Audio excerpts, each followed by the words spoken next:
Sauver le tourisme parce que ce sera l'économie la plus durement touchée par le confinement, parce qu'elle ne sera pas reportable et parce que la reprise sera plus longue que prévu. Avec l'Institut Sapiens, nous avons pensé à 7 mesures. La première, c'est de sauvegarder la période des vacances, pour les enfants comme pour les salariés, parce que ce serait une double punition pour l'économie touristique et pour les 53 millions de personnes confinées. La deuxième, c'est d'offrir une 6e semaine de congés payés au personnel actif qui a été en première ligne.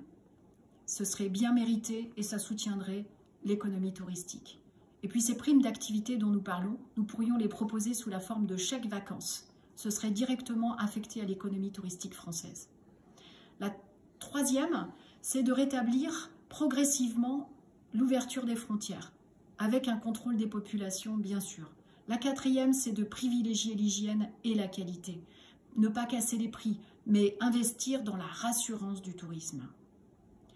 La cinquième, c'est de faciliter l'embauche des saisonniers. Et à l'image de ce qu'ont fait les agriculteurs, de permettre le cumul des minima sociaux avec une période d'activité saisonnière.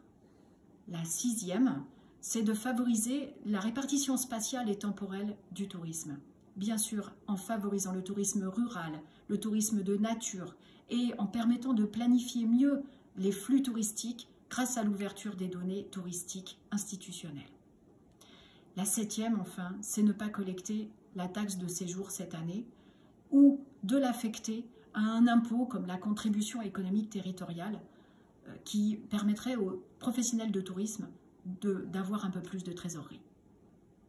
Sauver le tourisme, finalement, c'est voyager en France cette année.